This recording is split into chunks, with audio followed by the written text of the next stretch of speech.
morning, Danny Han. I'm Zach. And I'm Jack. Welcome to episode 2 of Tiger Talk. You know, Jack, rumor in the halls is the people in the caf have been saucing up some stuff down there. I know you're a fan of those sausage, egg, and cheeses. That I can't deny. Let's take it over to Ben to give us the inside scoop. For years, the students of Daniel Hand have been eating mediocre cafeteria food.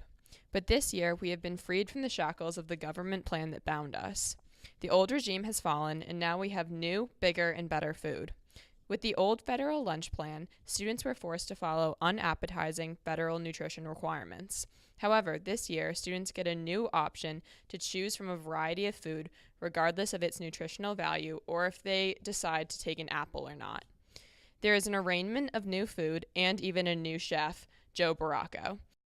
The new food program is that we went off of the National School Lunch Program. So that allows us now to give you guys, we like to say more real food. It doesn't have to be 100% whole grain. It doesn't have to be a certain calorie content. It doesn't have to be a certain portion size. So we're able to feed you more like you were eating out of the restaurant, per se.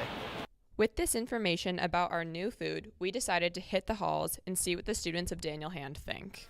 All right, we're going to go see what these kids have to say. Tell us, what do you think of the new lunch? I think they're pretty stellar. Do you think they should have kept the old ones or I think they're really good, and I eat them every day. You see, once you get to know these kids, they really are something. I'm in love with the new lunches. Excuse me, kids. Who wants to talk to us about the lunches? Excuse me. Hey, Harrison. Harrison, tell us what you think of the new school lunches. They're amazing. With all the new food choices, make sure you're making the right choice for you. From the cafeteria, I'm Ben Kaplan. Wow, that sounds yummy. Very yummy.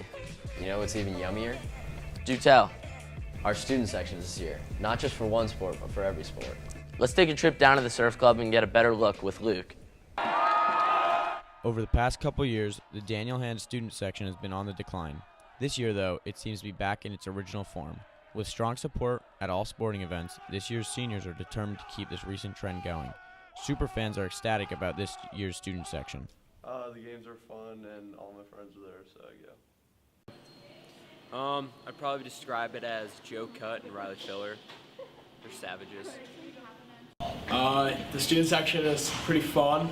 Gets pretty rowdy out there. Probably have best student section in the state.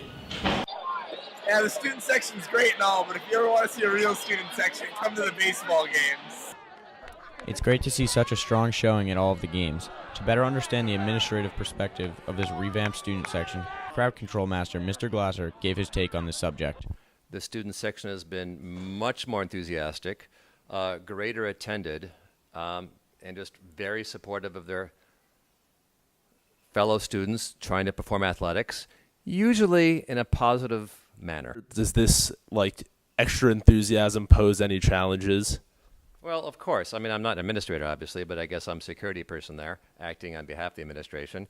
Yeah, because it's hard to monitor the behaviors of 200 very rowdy people at one time, and some people apparently say things they shouldn't say, and I may not hear them. Sometimes I do hear them, and you have to draw a fine line between letting the kids have a good time and acting appropriate. Maybe our continued strong support will lead to more state championships. So join the movement and come out to our next sporting event. From the turf, this is Luke Lonzo reporting. I'm blown away. I couldn't agree more. That really got me pumped up. It's a battle for the bridge on if sacking is allowed or not. Let's follow Aiden into battle to learn more. Physical activities during free time have made their way into the spotlight this year at Daniel Hand.